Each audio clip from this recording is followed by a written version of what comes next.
ఆ తెలంగాణ రాష్ట్ర సాధనలో ఏమాత్రం పాత్ర లేనటువంటి వ్యక్తి మన ముఖ్యమంత్రి రేవంత్ రెడ్డి గారు. ఏమాత్రం పాత్ర లేకపోవడం పక్కన పెడితే ఉద్యమకారులపైనే గన్ను పెట్టుకొని ఎదురు తిరిగినటువంటి వ్యక్తి రేవంత్ రెడ్డి గారు. తెలంగాణ వాదులకు, తెలంగాణ బిడ్డలకు తెలంగాణ రాష్ట్రం పట్ల ఉన్నటువంటి ప్రేమ కానీ, గౌరవం కానీ, ఈ రాష్ట్రం ఎదగాలనేటటువంటి ఆకాంక్ష కానీ, మన దురదృష్టం ఏంటంటే మన రాష్ట్రానికి ప్రస్తుతం ముఖ్యమంత్రిగా ఉన్నటువంటి రేవంత్ రెడ్డి గారికి ఏది కూడా లేదు. ఎందుకోసమని ఈ మాట మాట్లాడుతూ ఉన్నామంటే చాలా బాధతోనే ఇవాళ ఈ ప్రెస్ మీట్ పెడతా ఉన్నాం. ఎందుకోసం? ఢిల్లీలో అయినా, అమెరికాలో అయినా, దుబాయ్లో అయినా, గల్లీలో అయినా, ఎక్కడైనా మా తెలంగాణ ఉన్నతంగా ఉంది, మా తెలంగాణ గొప్పగా ఉంది, మా తెలంగాణకు మీరు రండి అని ఆహ్వానించుకుంటూ 10 ఏళ్ళు కేసీఆర్ గారు కష్టపడితే ఈ తెలంగాణ రాష్ట్రం అనేటటువంటిది భారతదేశంలో నంబర్ 1గా ఉజ్వలంగా సాగింది. అటువంటి రాష్ట్రాన్ని పట్టుకొని ఒక రాష్ట్రానికి ముఖ్యమంత్రి అయినటువంటి వ్యక్తి నిన్న ఢిల్లీలో కూర్చొని ఈ రాష్ట్రం బాగాలేదు, ఈ రాష్ట్రం ఆర్థిక పరిస్థితి బాగాలేదు అని చెప్పి అబద్ధాలు చెప్పిండు. మన కర్మ ఏంటంటే ఆయన మన ముఖ్యమంత్రి గారు కావడం. దాంతోనే ఏం జరిగింది? మొత్తం ఇవాళ దేశంలో ఉన్నటువంటి అన్ని పత్రికలు కూడా Telangana state is in a financial crisis చెప్పిండు ముఖ్యమంత్రి గారు అని చెప్పి తాటాకంత అక్షరాలతోని దేశవ్యాప్తంగా తెలంగాణ రాష్ట్రం యొక్క పరువు పోయినటువంటి పరిస్థితి. ఎంత బాధ అవుతుంది? ఒక తల్లి ఒక బిడ్డని కంటే ఎంత ప్రసవ వేదన పడుతుందో తెలంగాణ సమాజం అంత ప్రసవ వేదన పడితే వందలాది మంది బిడ్డలు చచ్చిపోతే వచ్చినటువంటి రాష్ట్రం తెలంగాణ రాష్ట్రం. ఆ రాష్ట్ర సాధనలో పాత్ర లేదు కాబట్టే మన ముఖ్యమంత్రి గారికి ఈ ఇసుమంతా కూడా నొప్పి కానీ, బాధ కానీ, తెలంగాణ రాష్ట్రం పట్ల గౌరవం కానీ లేదు. ఎందుకు ఈ మాట చెప్తా ఉన్నా అంటే నేను చాలా మంచిగా చక్కటి నిర్దిష్టమైనటువంటి ఆధారం లేకుండా ఎన్నడూ కూడా మాట్లాడిన విషయం తెలంగాణ రాష్ట్ర ప్రజానికానికి అంతటి కూడా తెలుసు. ఇవాళ కూడా నేను నిర్దిష్టమైనటువంటి ఆధారాలతోనే మాట్లాడుతూ ఉన్నా. ముఖ్యమంత్రి గారు నిన్న ఢిల్లీలో మాట్లాడుకుంటా ఏం చెప్పినరు? మా రాష్ట్రానికి సంబంధించి నేను ప్రతి నెల కనీసం 500 కోట్ల రూపాయలు కూడా ప్రగతిశీల పనులపైన, నిర్మాణాత్మక పనులపైన అంటే క్యాపిటల్ ఎక్స్పెండిచర్ నేను చేయలేకపోతా ఉన్నా అని చెప్పి బాధను వ్యక్తం చేశాడు. ఇంకొక మాట ఏమన్నాడు? నేను 5,500 కోట్ల కన్నా ఎక్కువ నాకు వస్తలేదు, నాకు వెసులుబాటు లేదు రాష్ట్రానికి అని చెప్పడం జరిగింది. ఇవాళ రాష్ట్రానికి వస్తున్నటువంటి ఆదాయం నేను చెప్తున్న లెక్కలు కాదు, ఆర్బీఐ చెప్తున్న లెక్కల ప్రకారం 18,800 కోట్ల పైచిలకు ఆదాయం ఈ రాష్ట్రానికి వస్తుంది. అందులో అయ్యే ఖర్చు ఎంత అంటే జీతాలకు, అప్పులకు, ట్యాక్సులకు, వాటికి ఖచ్చితంగా ఇవ్వాల్సినటువంటి ఖర్చు 6,000 కోట్లు. అంటే 18,800 కోట్లలో మీరు 6,500 కోట్లు తీసేస్తే మీకు నికరంగా 12,000 కోట్ల పైచిలకు ప్రతి నెల రాష్ట్రం దగ్గర ఆదాయం ఉంటుంది. ఈ రేవంత్ రెడ్డి గారు వచ్చినప్పటి నుంచి ఇప్పటి వరకు కూడా గత సంవత్సరం ఆర్బీఐ ఇచ్చిన రిపోర్ట్లో కూడా ప్రతి నెల దాదాపుగా 3,000 యావరేజ్ తీసుకుంటే 3,000 కోట్ల పైచీలకు ఆయన క్యాపిటల్ ఎక్స్పెండిచర్ చేస్తున్నారు. ఏదో ఒక్క నెలలో మాత్రమే 500 కోట్లు ఖర్చు పెట్టిండ్రు, ఇంకొక నెలలో 7,000 కోట్లు ఖర్చు పెట్టిండ్రు. ఇది క్యాపిటల్ ఎక్స్పెండిచర్. ఆర్బీఐ బాజాబ్తా చెప్పింది. రేవంత్ రెడ్డి గారు లెక్కలు చెప్తే నేను నమ్మకపోతుండే, కానీ ఇది ఆర్బీఐ చెప్పిన లెక్క. దీని ప్రకారమే యావరేజ్గా 3,000 కోట్లు రాష్ట్ర ప్రభుత్వం ఖర్చు పెడుతుంది.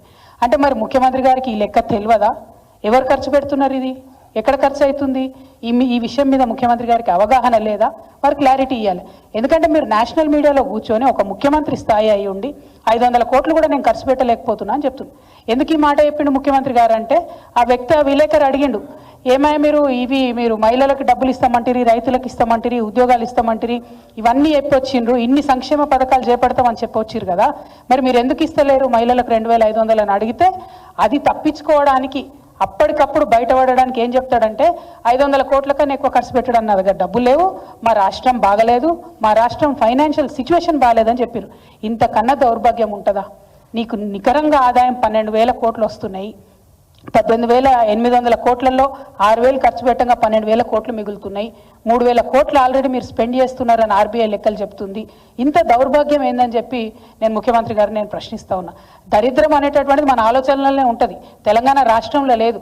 తెలంగాణ రాష్ట్రాన్ని కేసీఆర్ గారు ఒక స్థాయి వరకు తీసుకొచ్చి నిలబెట్టిండ్రు. ఇప్పుడు దాన్ని మొత్తం పడగొట్టాలి, అదేం బాగలేదని చెప్పాలనే ప్రయత్నంలో మన సొంత రాష్ట్రాన్ని అవమానిస్తున్నటువంటి ముఖ్యమంత్రి గారి వైఖరిని ఈ సందర్భంగా నేను తీవ్రంగా ఖండిస్తూ ఉన్నాను.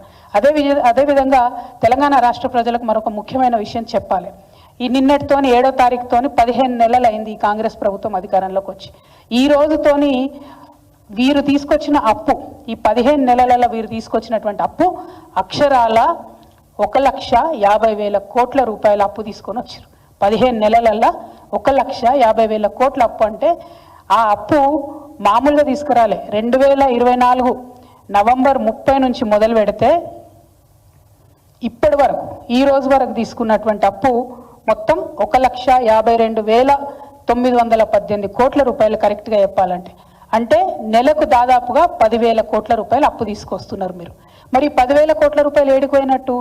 మీరు కనీసం మహిళలకు 2,500 ఇస్తలేరు. రుణమాఫీ ఇంతవరకు సంపూర్ణంగా కాలేదు. రైతు బంధు సంపూర్ణంగా కాలేదు. రైతు బీమాకి ఇంకా బాకీ పడి ఉన్నారు. బోనస్ ఇస్తామన్నారు, బోనస్ ఇవ్వలేదు, అది కాస్త బోగస్ అయిందని అందరూ కూడా మాట్లాడుకుంటున్నారు. ఇట్లా ఒక్కొక్కటి లెక్క పెట్టుకుంటా పోతే నిన్నగాక మొన్న మీరు చేనేత మిత్రుల దగ్గరికి పోయినరు, వాళ్ళకి ఇవ్వాల్సిన బీమా డబ్బులు కూడా మీరు కడతలేరు. మొన్న మహిళల దగ్గరికి పోయినరు, మహిళలకు ఇస్తా అని చెప్పినటువంటి ఏ విషయం కూడా మీరు ఇస్తలేరు. మరి ఈ డబ్బులన్నీ ఏడికి పోతున్నట్టు? కేసీఆర్ గారు అప్పు తీసుకొచ్చిరు అని బదనాం చేసిరు. ఇవాళ మేము కేసీఆర్ గారు తీసుకొచ్చినటువంటి అప్పుకు మీకు న్యాయ పైసతో సహా లెక్క చెప్తాం. మరి మీరు కూడా మీరు ఈ 1,50,000 కోట్లు తీసుకొచ్చిరు, దానికి లెక్క చెప్పాలని చెప్పి నేను డిమాండ్ చేస్తా ఉన్నా. కేసీఆర్ గారు మొత్తం 10 ఏళ్లలో తీసుకొచ్చిన అప్పు ఎంత అంటే, ఇది కూడా ఆర్బీఐ రికార్డే, నేను చెప్పే కవిత్వం కాదు. అప్పు ఎంత అంటే 3,89,000 కోట్లు. దాంతోపాటు మనం గ్యారంటీలు ఇస్తాం కార్పొరేషన్లకు ప్రభుత్వంగా, అది మరొక 38 కోట్లు, అంటే 38,000 కోట్లు. మొత్తం కలిపి 4,30,000 కోట్ల రూపాయలు కేసీఆర్ గారు అప్పు తీసుకొస్తే ఒక్క కాళేశ్వరంకే 90,000 కోట్లు మేము ఖర్చు పెట్టినాం. అది కాకుండా ఇతర మొత్తం ప్రాజెక్టులకు, పెండింగ్ ప్రాజెక్టులకు, రిజర్వాయర్లకు, చెరువులకు, మైనర్ ఇరిగేషన్, మేజర్ ఇరిగేషన్ అన్ని కలుపుకుంటే 1,37,000 కోట్లు వాటి కోసం పెట్టడం జరిగింది. మిషన్ భగీరథ మీద 37,000 కోట్లు పెట్టడం జరిగింది. మొత్తంగా అగ్రికల్చర్ అంతా కూడా, వ్యవసాయం అంతా కూడా చూసుకుంటే 30,000 కోట్లు రుణమాఫీ చేసినాం.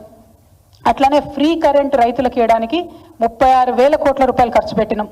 రైతు బంధుకు 73,000 కోట్లు ఖర్చు పెట్టినాం. రైతు బీమాకి 6,892 కోట్లు ఖర్చు పెట్టినాం. అదే కాకుండా మనం మొత్తం కరెంటు వ్యవస్థ అంతా రాష్ట్రంలో మంచి చేయాలంటే, పరిశ్రమలకు కరెంట్ ఇవ్వాలి, ఆఫీసులకు కరెంట్ ఇవ్వాలి, రైతులకు కరెంట్ ఇవ్వాలంటే కరెంటు వ్యవస్థను మొత్తం గాడిన పెట్టడానికి పెట్టిన ఖర్చు 1,38,000 కోట్లు.